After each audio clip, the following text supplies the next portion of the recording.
pagi hari ini kita bisa menjalankan ibadah kita pada hari ini.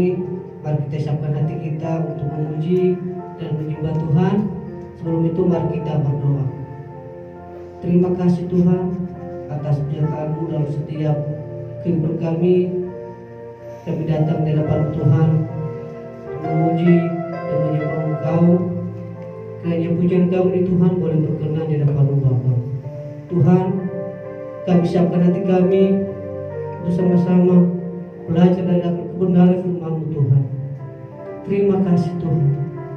Kami akan lebih lagi untuk memuliakan nama-Mu Bapa. Hanya di dalam nama Tuhan Yesus kami telah berdoa. Amin. Setiap kehidupan kita, mari tetap kita setia untuk mengikut Yesus. Kita tetap setia untuk melayani Dia. Kita akan katakan, ku tetap cinta.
Ku tetap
tetap setia untuk selama-lamanya. Yesus akan tetap cinta walau badai menerpa.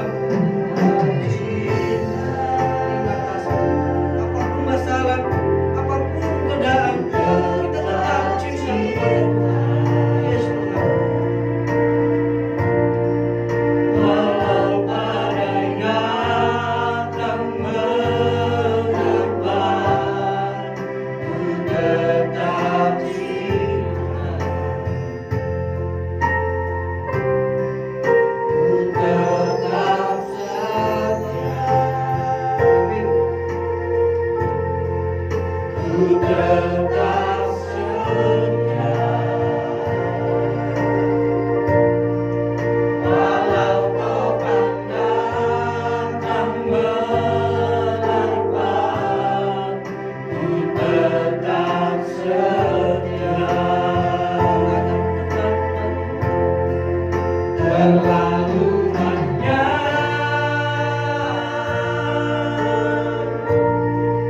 yang Tuhan telah beri.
dan ku tetap setia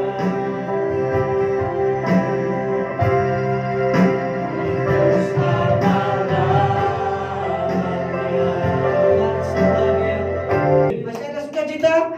Amin. Kita akan berikan terbaik untuk Tuhan. Kita akan katakan tak pernah aku ragu.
saat ini ku siapkan hatiku Tuhan untuk dengar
firman-Mu.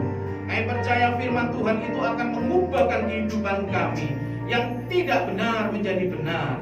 Terima kasih Bapa, terima kasih Engkau selalu menyertai pada kami. Kami percaya Engkau hadir tempat ini. Kami pulang tidak sama seperti kami datang, karena kami pulang membawa kemenangan. Kami pulang membawa perintah-perintah Tuhan, apa yang harus kami lakukan. Terima kasih, kami siapkan hati kami siapkan telinga seorang murid, sehingga apa yang kami dengar itu yang kami lakukan. Apa yang kami dengar itu yang menjadi gaya hidup kami. Terima kasih, kami mengucap syukur di dalam nama Tuhan Yesus Kristus. Kami sudah berdoa. Haleluya, amin.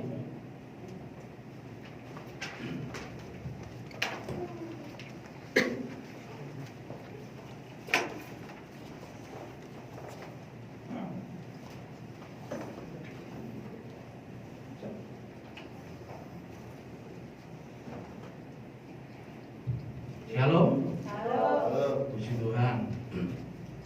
Saya perkenalkan dulu. Nama saya itu Wong Silvi, ya. Dipanggil Apu. Saya, istri saya 1 dan anak saya 4, putri semua. Ya, puji Tuhan, terima kasih pada pengurus, gembala maupun jemaat di tempat ini atas kesempatan yang sudah diberikan kepada saya untuk menyampaikan firman Tuhan. Tentunya apa yang saya sampaikan pada pagi hari ini, saya rindu itu boleh menjadi teladan bagi kita semua yang ada di tempat ini. Kita awali firman Tuhan di Yohanes pasal 15 ayat 1 sampai 8. Saya minta tolong dibantu baca.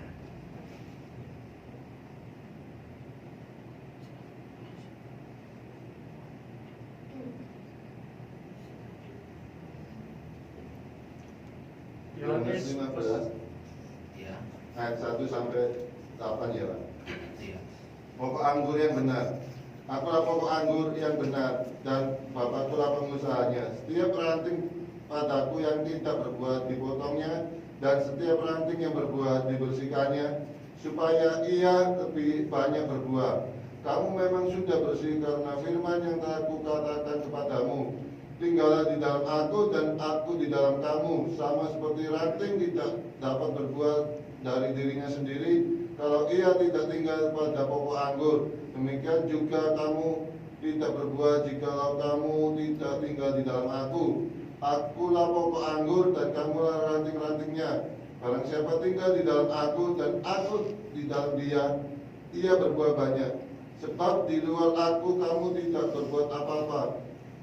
Barang siapa tidak tinggal di dalam aku, ia dibuang keluar seperti ranting dan menjadi kering, kemudian dikumpulkan orang dan dicampakkan ke dalam api lalu dibakar. Jikalau kamu tinggal di dalam aku dan firmanku tinggal di dalam kamu, mintalah apa saja yang kamu kehendaki dan kamu akan menerimanya. Dalam hal ini lah Bapakku dipermuliakan, yaitu jika kamu berbuah banyak, dan dengan demikian kamu adalah murid-muridku. Amin. Amin. Puji Tuhan. Bapak Gembala sama Pak Beni tidak ada ya? Oh iya. Saya mau katakan pada pagi hari ini, seberapapun kita yang hadir pada pagi hari ini, kita adalah orang-orang penting di mana Tuhan. Karena kita diberi kesempatan pada pagi hari ini untuk datang, untuk mendengarkan firman-Nya. Sebelum saya membahas ayat ini, saya mau katakan konsep Alkitab itu seperti ini. Saya hampir 1 tahun lebih, mungkin hampir 2 tahunan, saya beli ini tab, memang untuk kerja maupun pelayanan. Kenapa saya bisa mengoperasikan tab ini? Kenapa saya bisa menggunakan dengan baik sampai 1 tahun lebih tab ini tidak rusak? Jawabannya cuma satu, karena saya membaca dan mendengar buku petunjuk yang ada di tab ini. Jadi sebelum tab ini diciptakan, itu diciptakannya buku petunjuk. Supaya apa? Supaya ketika saya menggunakan ini, saya sesuaikan dengan buku petunjuknya, sesuai dengan anjuran yang menciptakan tab ini. Kita sekarang kembalikan kepada Alkitab. Begitu juga kita, anak-anak Tuhan, diciptakan oleh Tuhan. Bagaimana supaya kita bisa hidup sesuai dengan firman Tuhan, supaya kita bisa hidup itu indah, enjoy. Satu-satunya jalan, kita harus banyak mendengar dan membaca firman Tuhan yang ada di dalam Alkitab. Semakin banyak kita mengerti, semakin banyak kita tahu dan kita lakukan apa yang tertulis dalam firman Tuhan, saya percaya kehidupan saudara semua, kehidupan kita semua tidak akan pernah mengalami stres ataupun goncang. Jadi ini rahasia penting yang harus kita tahu. Apapun itu. Oleh sebab itu disarankan sering-sering kita membaca firman Tuhan, merenungkannya dan melakukan firman Tuhan. Mungkin selama ini kita hanya mendengar di TV mengatakan, saya memaafkan kalian, saya memaafkan kamu. Dengan kasus ini saya memaafkan. Tapi maaf, hukum tetap berlanjut. Betul? Kalau kita dengar TV kan seperti itu. Tetapi firman Tuhan, karena kita tahu firman Tuhan, berkatanya beda. Pergilah, aku pun tidak menghukum engkau. Itu pada waktu perempuan berzina. Kita tahu dari mana? Dari firman Tuhan. Jadi masalah dalam kehidupan kita itu boleh ada dan terus mungkin ada. Tetapi percaya kalau kita mengerti firman Tuhan, sering membaca firman Tuhan, tahu firman Tuhan, maka kita bisa mengerti apa yang harus kita lakukan. Kalau kita tidak mengerti firman Tuhan, konsep Alkitab kita tidak mengerti, sampai kapanpun meskipun kita sering ibadah, mengikuti pelayanan, kalau kita tidak mengerti dan tidak pernah membaca firman Tuhan, kita tidak akan tahu jalan keluar apabila kita menghadapi masalah. Jadi mulai dari awal, kalau saudara kita semuanya belum mengerti saat ini, belajarlah, belajar dan sering-seringlah untuk membaca firman Tuhan. Mungkin kita tidak mengerti, oh ini habis tidak ngerti, nanti kita bisa mendengar pada waktu hamba Tuhan menyampaikan firman Tuhan, kita ngerti. Semakin banyak kita mengerti Alkitab, semakin banyak kita mengerti firman Tuhan, maka ketika kita ada masalah, ada persoalan, kita sudah tahu, oh jalan keluarnya seperti ini. Oh kenapa saya harus mengampuni? Kenapa saya harus bersyukur? Oh ternyata supaya tidak terbeban, supaya itu tidak terikat, supaya kita puas diri. Jadi konsep ini kita harus tahu. Oleh sebab itu firman Tuhan pada pagi hari ini kita harus dengar baik-baik. Kita masuk dalam hati pikiran kita, lalu kita terapkan dalam kehidupan kita. Karena sama seperti tab ini, rahasia untuk mengoperasikan tab ini supaya awet, rahasianya ada di buku petunjuknya. Begitu juga dalam kehidupan manusia. Persoalan apapun yang ada, persoalan apapun itu, rahasianya ada di firman Tuhan, di Alkitab. Hanya orang-orang yang benar yang mengetahui apa yang harus dia lakukan. Salah satu contoh saya kasih tahu pada waktu pandemi, ya pandemi pada waktu virus. Dokter mengatakan kita harus sukacita, harus gembira supaya meningkatkan imun kita. 2000 tahun yang lalu Alkitab sudah mencatat bahwa hati yang gembira itu adalah mukjizat yang luar biasa. Itu dalam Alkitab sudah tertulis. Jadi bagi anak-anak Tuhan, dia sudah ada jawaban. Oh virus ini dikalahkan dengan apa? Hati yang gembira adalah obat. Sudah tertulis. Hal ini, virus ini, apakah baru ini? Enggak, dari dulu, zaman dulu pada waktu zaman Daud pun pasti ada keluar virus-virus yang dulu. Virus itu mesti ada. Banyak yang mati karena virus itu. Oleh sebab itu Daud kasih tahu ini konsep ini. Hati yang gembira adalah obat. Ini adalah salah satu contoh yang dimana rahasia kehidupan kita, bagaimana supaya kita bisa berhasil. Kenapa saya katakan bahwa sebagian kita di tempat ini, kita ini adalah orang-orang penting di mata Tuhan. Karena apa? Karena pagi hari ini Tuhan ingin memberikan sesuatu konsep dalam kehidupan kita, supaya kita mengerti dan merubah kehidupan kita yang tidak baik, mungkin ya, yang tidak benar itu menjadi benar dan baik. Ya, ayat ini, perikop ini, Yohanes pasal 15 1 sampai 18. Ini adalah ayat yang memberkati saya. Ya, ayat yang memberkati saya. Karena tahun lalu bulan 6, 7, 8 itu rame-ramenya COVID-19, di mana tetangga, teman, saudara kita itu banyak yang meninggal. Itu rame-ramenya. Saya waktu itu mengerti firman Tuhan, tapi tidak tahu kunci jawabannya. Saya ngerti hati yang gembira adalah obat, ngerti. Sekarang pertanyaannya, kita juga pasti ngerti semua. Apakah kita bisa tetap bergembira kalau masalah itu datang pada kita?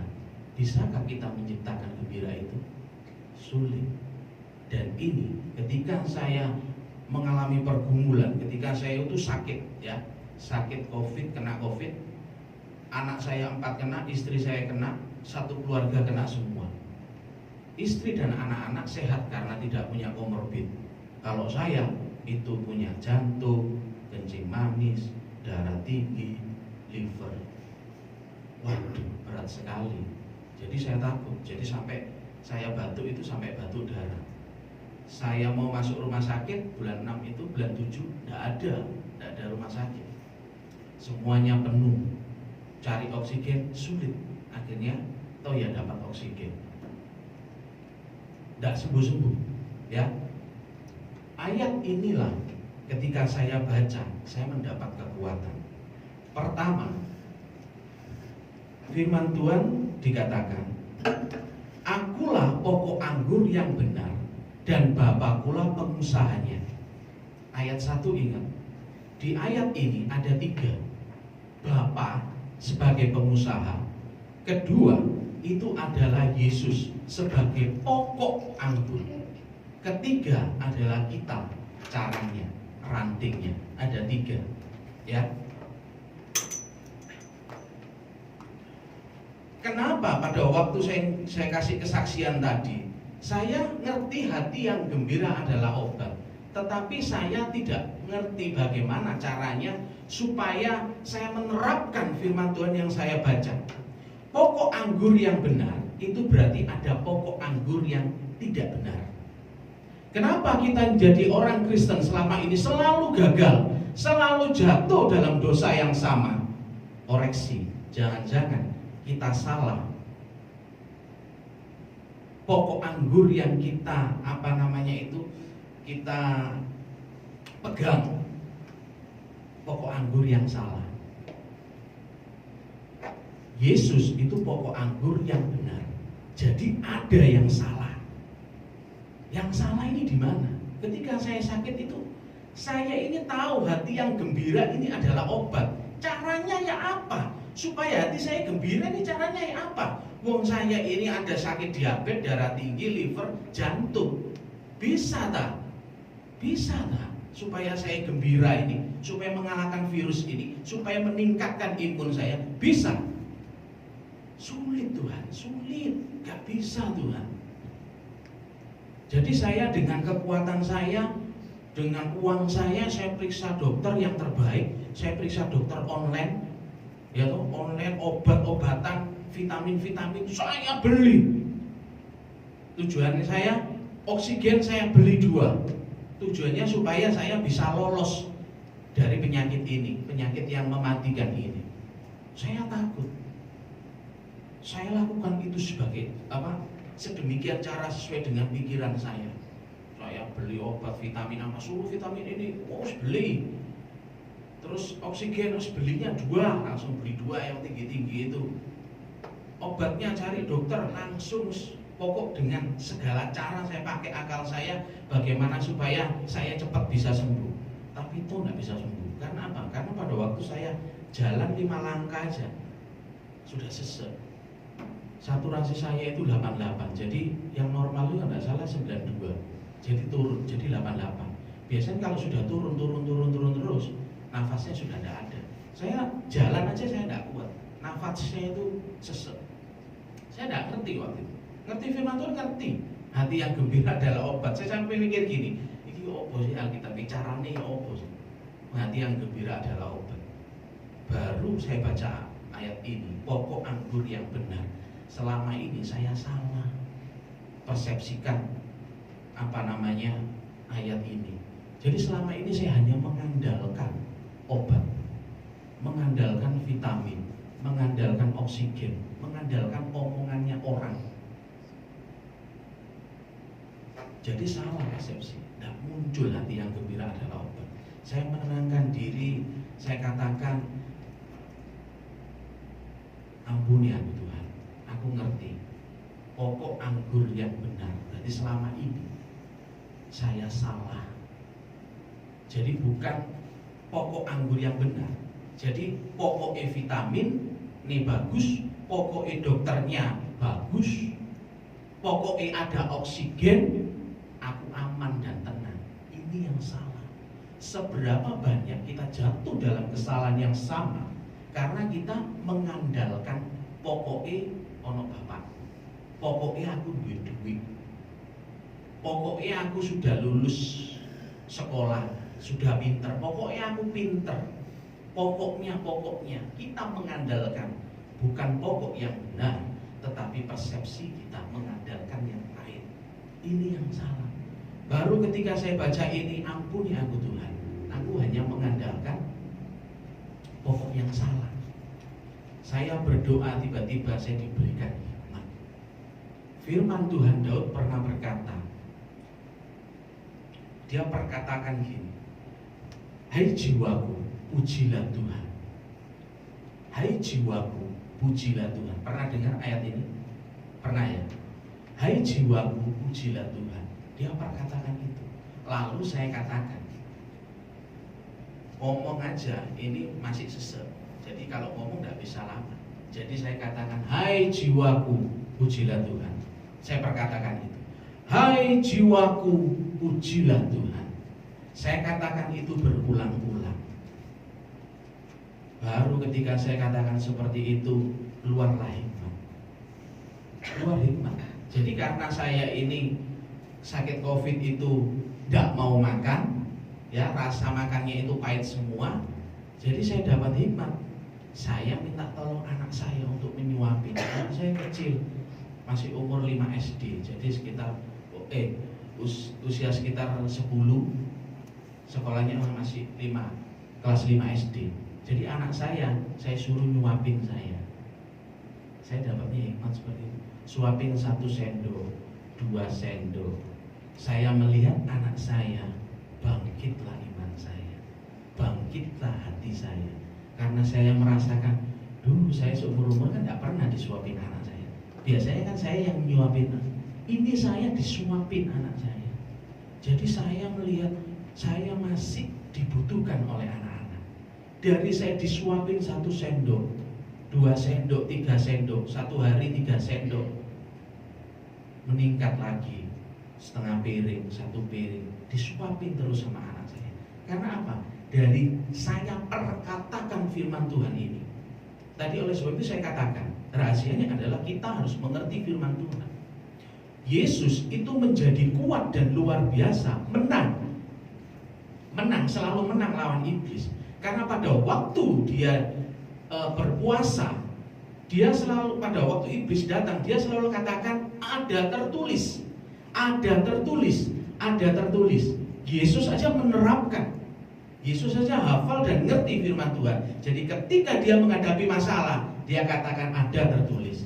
Sama ketika waktu saya mengalami peristiwa itu, saya juga berpikir seperti itu. Akhirnya saya katakan hati yang gembira adalah obat. Saya sulit untuk mengatakan itu, lalu saya perkatakan firman Tuhan. Hai jiwaku, pujilah Tuhan. Hai jiwaku, pujilah Tuhan. Saya katakan itu. Akhirnya secara roh jiwa saya itu mulai bangkit dan dapat hikmat, yaitu hikmatnya. Saya disuapin anak saya itu. Disuapin, akhirnya saya banyak makan karena sudah mulai terisi. Jadi obatnya itu bisa bekerja dengan baik. Jadi saya bisa lolos. Tidak seperti tetangga, teman ataupun saudara saya lewat. Enggak. Jadi sekali lagi itu dari kebenaran firman Tuhan. Saya tahu firman Tuhan, saya katakan. Jadi ketika masalah hidupmu itu ada, hidupmu kita menghadapi masalah, itu ingat, perkatakan firman Tuhan.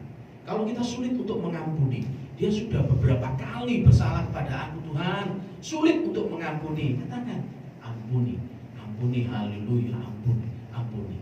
Nanti secara roh itu ada hikmat yang baru, jadi kita semakin kuat.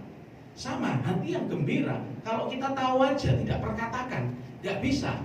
Katakan, perintahkan. Mulut kita punya kuasa, perintahkan. Hai jiwaku, pujilah Tuhan. Saya perintahkan itu, baru hikmat itu ada. Ketika saya mengalami itu, baru pemulihan itu terus akhirnya dipulihkan.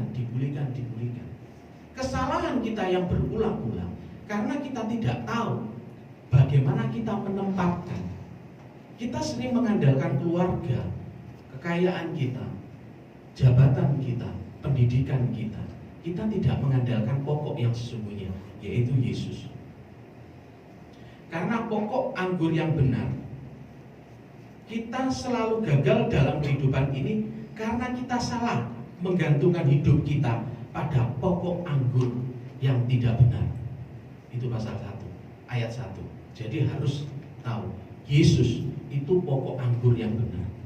Yang kita andalkan itu Yesus. Yesus digambarkan itu di dalam Alkitab. Yesus itu digambarkan sebagai jalan, sebagai air, sebagai terang, sebagai roti, dan lain sebagainya. Yesus digambarkan sebagai itu. Karena apa? Karena hanya Yesus itu yang membuat kita dapat bertahan di dalam situasi seperti ini. Kita tahu saat ini kita di era pandemi, sulit untuk eksis. Di lingkungan pekerjaan banyak yang di PHK. Di lingkungan ibadah agama pun banyak yang tutup. Kebanyakan online. Pendidikan juga seperti itu, banyak yang diliburkan. Karena apa? Karena pandemi seperti ini. Kalau kita tidak bertahan pada pokok anggur yang benar, kita akan sulit untuk menghadapi dan kita sulit untuk eksis dalam situasi pandemi seperti ini. Seberapa banyak kita mendengar dan melihat teman-teman kita yang pada waktu itu enak punya sepeda motor, sekarang sudah tidak punya sepeda motor. Karena apa? Sudah dijual untuk biaya kos. Dulu dia kerjaannya enak, sekarang dia di rumah terus nganggur karena di PHK. Situasi-situasi seperti ini gampang sekali untuk kita berbuat dosa. Gampang sekali. Karena kesulitan ekonomi membuat kita gampang untuk melakukan dosa. Tetapi percayalah, kalau kita tahu dan melekat kepada pokok anggur yang benar, kita bisa melewati masalah ini. Sekarang kita koreksi dalam kehidupan kita. Kita ini dekat kepada Tuhan atau melekat kepada Tuhan. Dekat kepada pokok anggur atau melekat kepada pokok anggur. Apa perbedaannya dekat kepada melekat? Beda. Beda. Kalau dekat, nah dekat ini. Kalau melekat, pegangan. Jadi beda. Jadi yang bisa menilai adalah kita sendiri. Apakah aku sudah melekatkan hidupku kepada pokok anggur yang benar? Apakah aku sudah melekatkan hidupku kepada Yesus? Itu hanya kita yang tahu. Dekat itu tidak apa-apa, memang dekat kepada Tuhan. Ada yang ayat mengatakan, Daud mengatakan, hanya dekat Allah saja aku tenang. Dekat Allah saja aku tenang. Meningkat lagi, lebih daripada itu.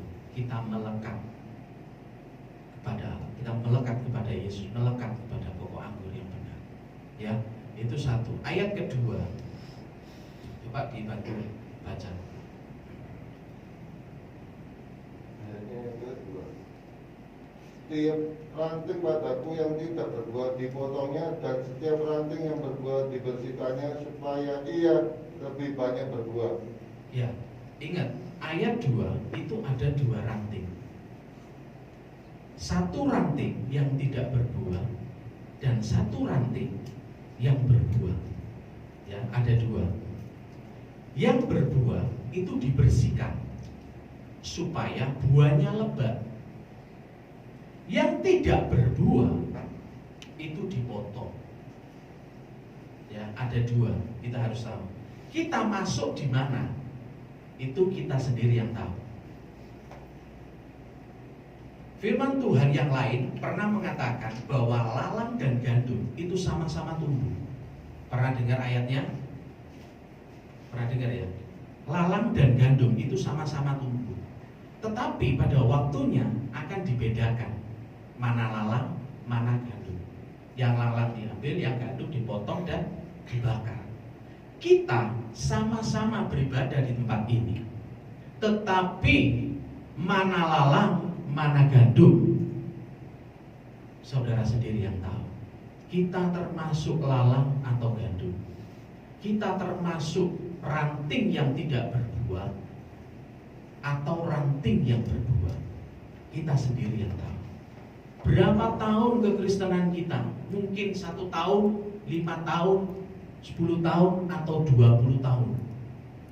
Koreksi, kita termasuk ranting yang berbuah atau ranting yang tidak berbuah. Karena kita tidak tahu, semua ibadah, persekutuan doa, persekutuan semua ikut.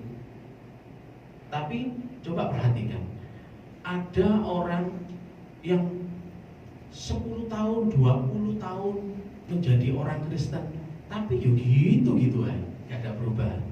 Tetapi ada orang yang baru 1 tahun menjadi orang Kristen, 1 tahun lahir baru, 1 tahun bertobat, 1 tahun hidup baru, hidupnya itu sudah diubahkan, bisa berubah.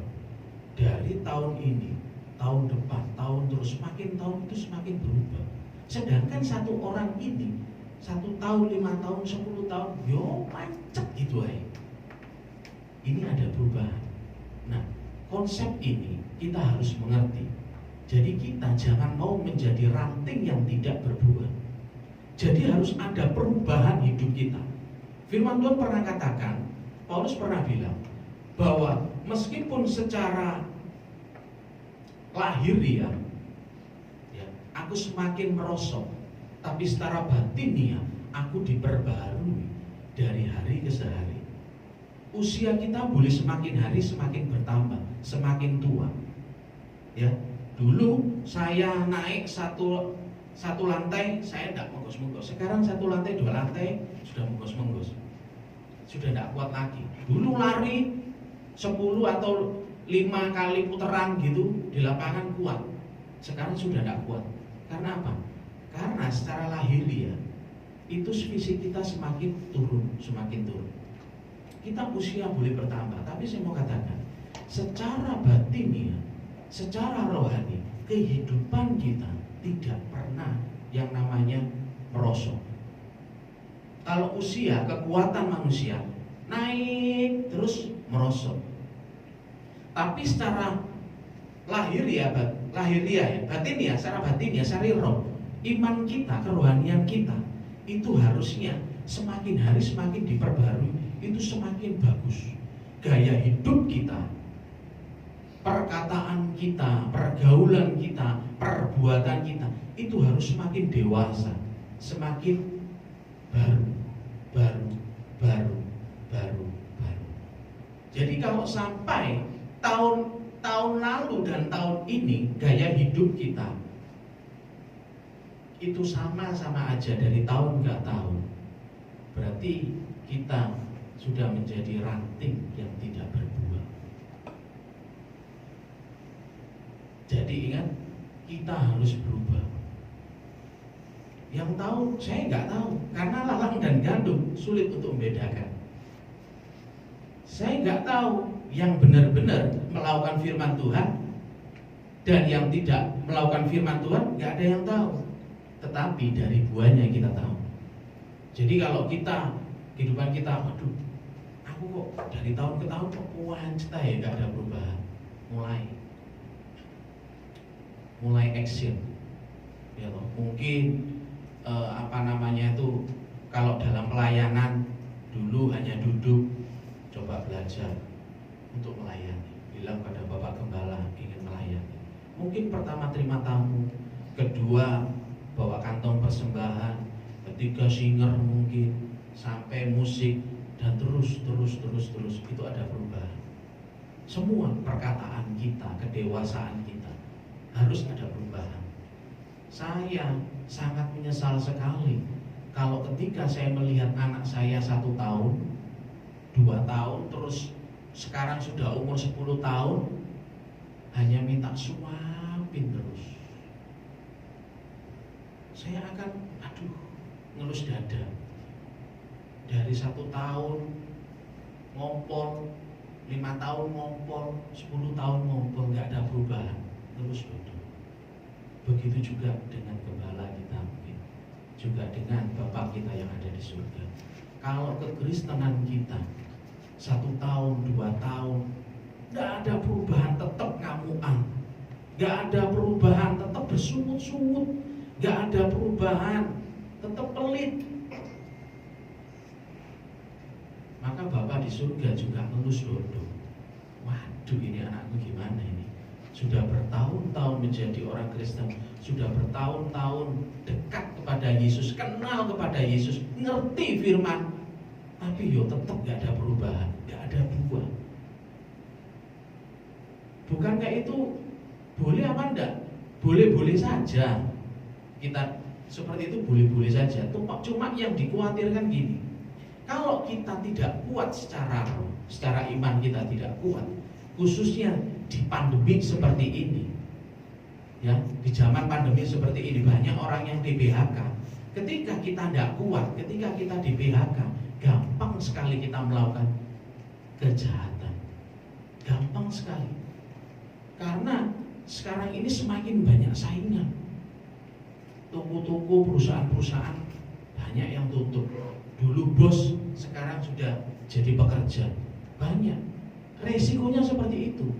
Zaman boleh berubah, iman kita, kerohanian kita harus mengimbangi, harus berubah juga. Harus berubah juga, harus ada peningkatan. Syukur-syukur kalau di tempat ini, ketika kita nggak ada pelayanan, bilang sama Bapak Gembala, Pak, saya mau ingin pelayanan, kasih pelayan saya. Semakin hari semakin berubah, semakin hari semakin berubah, sehingga ada orang mengatakan, teman, tetangga, atau saudara kita bisa keluar perkataan seperti ini. Kamu sekarang bedo ya. Kamu sekarang bedo. Dulu kamu udah kayak gini, sekarang beda. Bagi luar biasa. Jangan sampai orang katakan, pokoknya mau wancet aja. Disik sampai saya ini wancet aja. Nah, gawat. Itu yang membedakan ranting yang berbuah dan ranting yang tidak berbuah. Percaya sama saya, ketika kita melakukan firman Tuhan dan mengandalkan pokok anggur yang benar, saya percaya kehidupan saudara akan berubah. Saya mau katakan, saya itu hidup di penjara tahun 2016, 2017, 2018, 2019 awal, 2019 awal Januari saya mulai dari nol. Saya gak punya apa-apa. Tinggal saya itu di rumah 4x3. Ya, 4x3, anak 4, istri 1. Wah, kondisinya gimana? Bisa dibayangkan, imajinasi bayangkan. 4x3. Jadi separuhnya inilah kira-kira. Kamarnya 1, cukup kan? 4 anak, 2 dewasa. Sulit. Januari saya mulai itu, karena saya bebas itu Desember 2018. Mulai itu, nggak ada pekerjaan, nggak bisa pekerjaan, nggak bisa. Sulit orang mau terima, karena habis keluar dari penjara. Sulit orang mau terima. Tapi saya nggak peduli. Saya tahu firman Tuhan mengatakan, carilah dahulu kerajaan Allah dan lainnya ditambahkan. Kita semua juga tahu kan. Tetapi selama ini saya konsepnya, saya yang penting melayani, penting melayani ya wis kerjaan adalah marah ini loh, coba harus utamakan Tuhan aja, melayani terus. Nanti kan Tuhan tambahkan. Ini konsep yang salah. Ingat, konsep yang salah. Apa yang dimaksud tambahkan itu apa? 1 jadi 2. Itu artinya ditambahkan. Air ini penuh, kalau diminum jadi separuh, terus diisi, itu namanya ditambahkan. Jadi ketika saya tahu konsep ini dari firman Tuhan, kembali lagi, saya ketika saya melayani juga, saya juga bekerja. Gajian saya pertama 1 bulan 1.500.000 tahun 2019. Jadi berapa tahun? 2 tahun yang lalu, hampir 2 tahun yang lalu. 1.500.000 cukup kan? Kalau saya tidak mengerti firman Tuhan, yang kata ditambahkan tadi, saya tidak mengandalkan Tuhan. Saya cukup, wah pokok melayani, pasti Tuhan tambahkan. Enggak. Jadi saya melayani, saya 1.500.000 itu saya tetap terima. Saya tidak katakan daripada saya gaji 1.500.000, mending aku melayani Tuhan naik. 1.500.000 itu buat apa? Anak 4, istri 1, bisa tak buat 1 bulan, 1 minggu, 2 minggu, itu aja syukur-syukur kalau bisa. Terus melayani Tuhan aja. Jadi sampai Januari, Februari, Maret nggak dapat. Begitu April, saya tahu konsep ini, saya terima aja 1,5 juta. Saya melayani Tuhan sambil saya bekerja. Dari situlah Tuhan tambahkan gaji saya jadi 1.500.000, meningkat lagi. meningkat lagi sampai saat ini. Dari dulu waktu 1.500.000 itu, kalau saya ngomong melayani Tuhan dulu 1.500.000 buat apa, tidak bisa buat hidup, Tuhan tidak bisa nambahkan. Ingat-ingat dan perhatikan setiap kejadian yang Yesus lakukan selalu ditambahkan. Tidak akan pernah terjadi mujizat 5.000 orang diberkati roti kalau tidak ada roti dan ikan. Karena ada roti dan ikan, terjadilah mujizat. Pasti segitu. Langkah itu dari kita. Jadi kita boleh melayani, tapi kita juga tidak boleh malas untuk bekerja. Melayani, bekerja ya bekerja. Jadi yang arti konsep ini ditambahkan itu seperti ini. Oleh sebab itu saya kan katakan, percaya saya, mulai dari awal ini. Ketika saya mulai dari awal itu, wis gak peduli saya andalkan Tuhan, tapi saya tetap harus bekerja. 1.500.000 saya telateni. Dulu saya pada waktu keluar bayar uang parkir itu udah ada. Saya kalau ke supermarket, saya masuk dulu lihat Indomie itu berapa, Supermie itu berapa, 2.250, saya lihat 2.000 kurang, tidak jadi, hanya kurang 250 perak. Saya harus masuk dulu, sampai seperti itu. Saya itu sampai seperti itu, saking nggak ada nih, saking nggak punya. Tapi kembali lagi ke firman Tuhan. Karena firman Tuhan ini banyak membantu saya. Oleh sebab itu saya tekankan pada pagi hari ini, percaya aja, baca firman Tuhan, lakukan. Walaupun itu sulit, ya, lakukan. Mungkin kita katakan, gak masuk akal Tuhan, gaji 1,5 juta untuk 4 anak, ambil 1 istri, gak masuk akal, cukup, gak masuk akal. Lakukan aja. Ingat, firman Tuhan itu adanya yang ini. Firman Tuhan pelita bagi kakiku, terang bagi jalanku. Firman Tuhan pelita bagi kakiku, terang bagi jalanku. Saya kasih tahu konsepnya. Pelita, ya, kalau misalnya kita pegang pelita, kira-kira jarak berapa meter yang kita bisa lihat? Mungkin 5 meter. Ya, kalau kita pegang 5 meter yang kita bisa lihat. Tapi kalau terang, bisa enggak kita lihat 10 meter, 20 meter, bisa enggak? Bisa. Ini perbedaannya. Ketika kita mengerti firman Tuhan, tahu firman Tuhan, mengandalkan Yesus, kelihatannya enggak mungkin Tuhan. Ingat, itu pelita firman.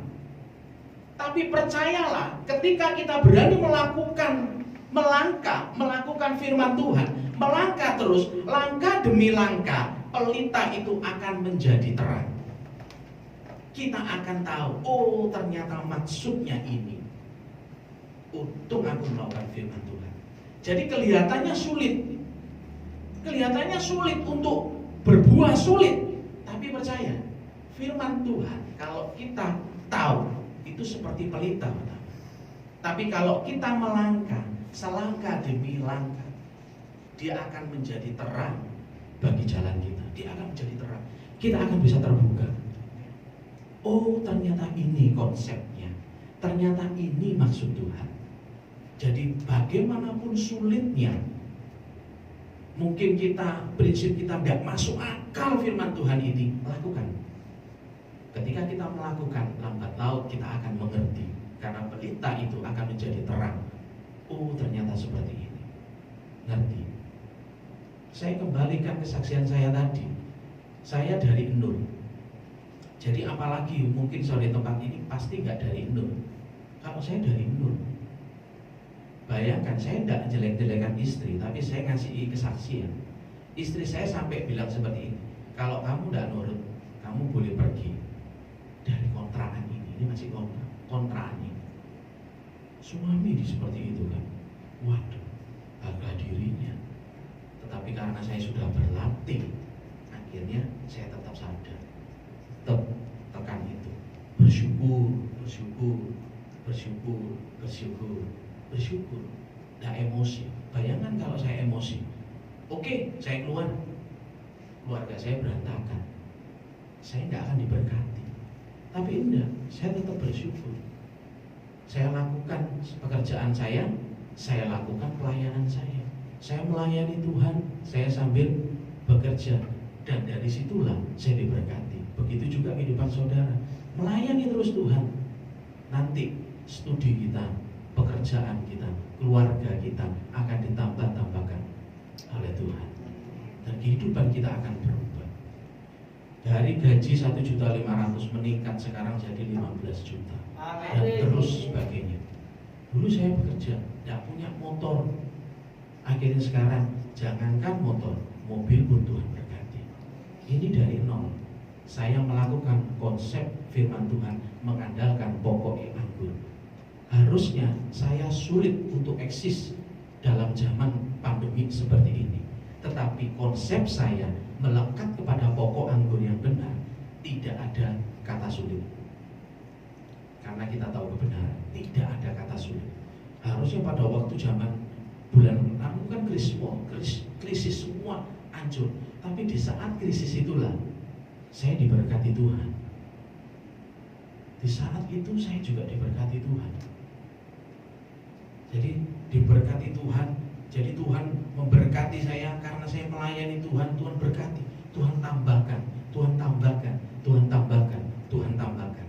Akhirnya berbuah. Ranting, ya, tujuan satu ranting itu cuma satu, supaya dia berbuah. Ya, dia tidak berbuah. Tadi saya katakan ada dua tadi, ranting yang tidak berbuah dan ranting yang berbuah. Ranting yang tidak berbuah, tidak berproduksi, dia pasti ditinggalkan, dilempar, kita pasti kehilangan. Nah, konsep ini kita harus tahu, ya, harus mengerti. Selama ini kita melekat kepada pokok yang benar atau bukan. Kalau selama ini kita hanya mengandalkan teman kita, mengandalkan saudara kita, mengandalkan orang tua kita, ubah mindset kita. Saat ini aku harus mengandalkan Yesus. Yesus itu firman, firman yang hidup. Yesus itu firman. Jadi harus kembali kepada firman Tuhan. Baca firman Tuhan. Ini yang menguatkan kita. Ini adalah rumusnya hidup, supaya kita diubahkan. Saya diubahkan ya karena saya membaca firman Tuhan dan melakukannya. Baca, mendengar, melakukan, maka kehidupan kita akan berubah. Ini konsepnya. Ya, jadi saya nggak tahu lalang dan gandum. Kita semua pribadi-pribadi koreksi sendiri. Aku lalang atau gandum. Kalau selama ini kekristenan kita tidak menjadi berkat, berarti nggak tahu saudara lalang apa gandum. Ya. Yohanes pasal 4:34, coba dibaca.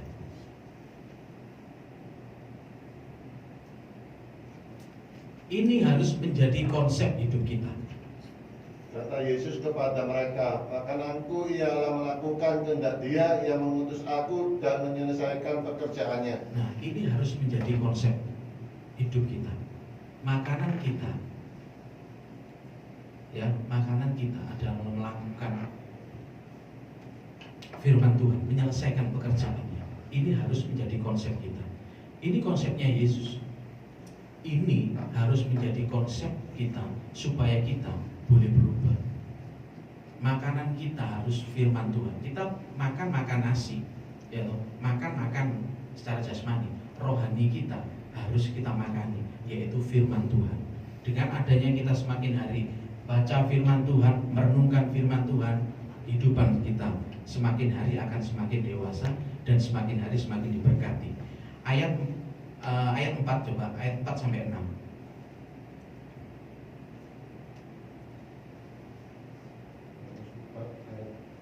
Enggak, Yohanes pasal 15 ayat yang keempat. Tinggallah di dalam aku dan aku di dalam kamu, sama seperti ranting tidak dapat berbuah dari dirinya sendiri kalau ia tidak tinggal pada pokok anggur.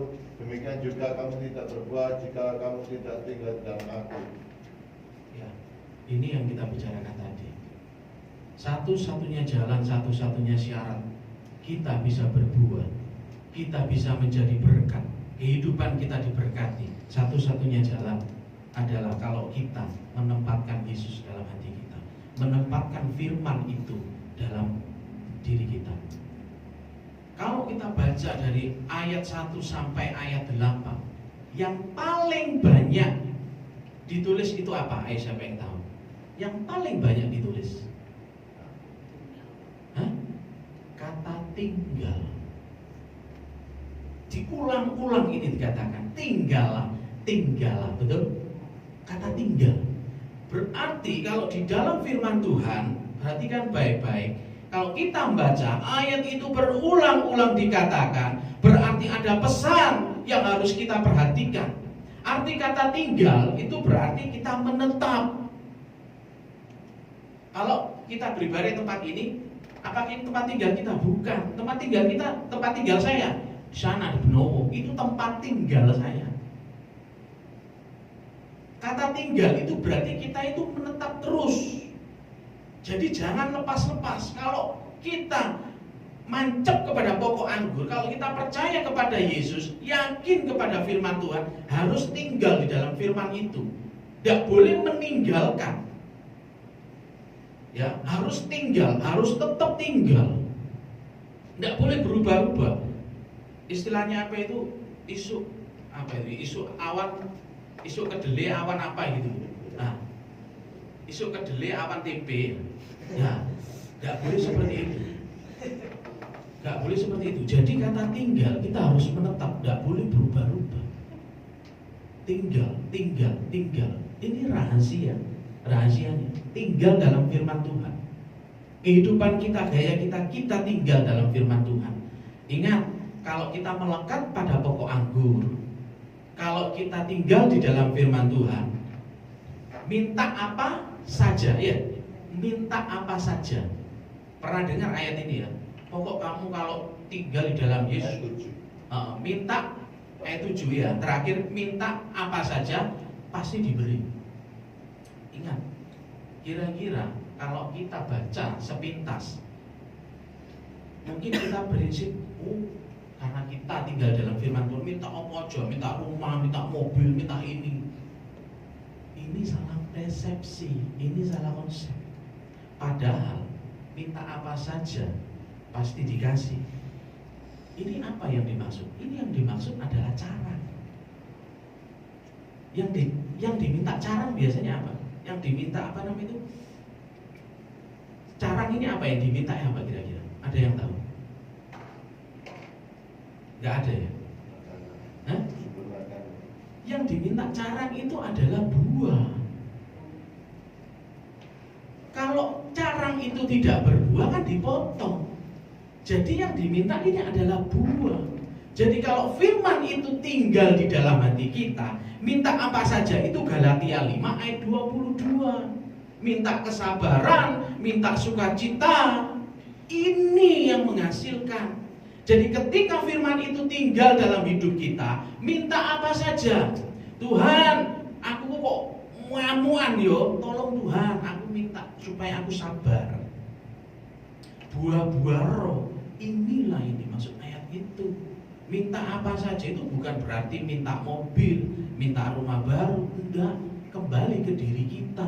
Karena kita ini minta buah-buah roh, ada sukacita, ada kesabaran, ada kasih, hidup kita berubah. Saat itu juga dengan hidup yang berubah itu barulah ditambah-tambahkan berkat kita secara jasmani dari diri kita dulu. Kalau kita bisa Galatia 5:22, kalau kita bisa Galatia 5:22, coba lihat sebentar. Nah, tetapi buah roh ialah kasih, sukacita. Ketika firman itu tinggal di dalam kita, kita minta ini: kasih, sukacita, damai sejahtera, kesabaran, kemurahan, kebaikan, dan kesetiaan. Ketika kita mendapatkan konsep ini, hal ini ada di dalam hati kita, maka yang lainnya baru ditambahkan. Sekarang kalian bisa baca, saudara bisa baca ini. Kira-kira kita semua masuk enggak di dalam kita? Kita termasuk punya kasih enggak? Berapa orang yang sudah kita ampuni? Kita sukacita enggak pada waktu kita dibohongi, difitnah? Bisa enggak? Kita damai sejahtera enggak ketika kita diancam, ketika kita kekurangan? Bisa enggak? Kita sabar? Nah, ini rumusnya. Kita harus miliki ini. Ketika firman itu tinggal, kita harus minta ini. Jangan minta mobil, jangan minta sepeda motor, minta baju baru, enggak usah. Mintanya ini. Ketika ini ada di dalam hati kita, orang akan lihat, oh, orang ini luar biasa. Logikanya seperti itu, orang ini luar biasa. Ayo, ikut kerja aku. Kebanyakan gitu, orangnya luar biasa, ikut kerja. Diberkati. Aku percaya baik kamu, terus aku percaya baik kamu.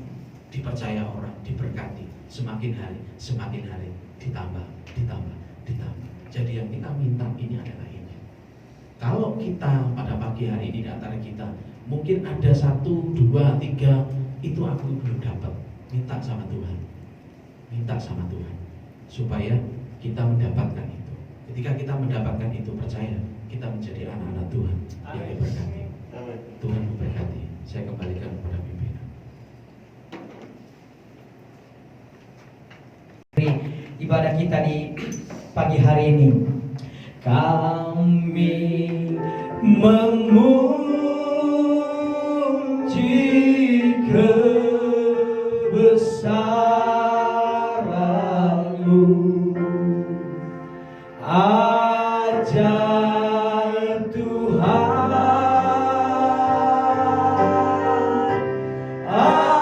ajaib Tuhan. Kami memuji kebesaran-Mu, kami memuji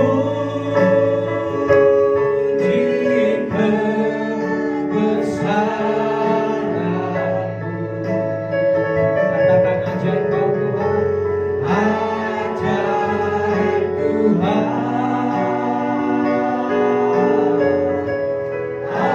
Tuhan, ajaib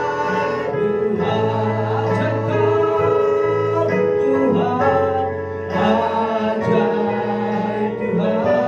Tuhan, ajaib Tuhan. Sekali lagi katakan ajaib dan ajaib Kau Tuhan, ajaib Tuhan, ajaib Tuhan.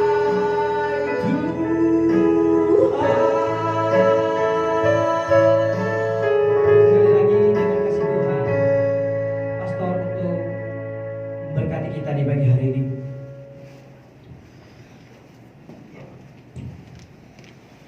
Bapak, kami mengucap syukur karena kami sudah mendengarkan firman Tuhan.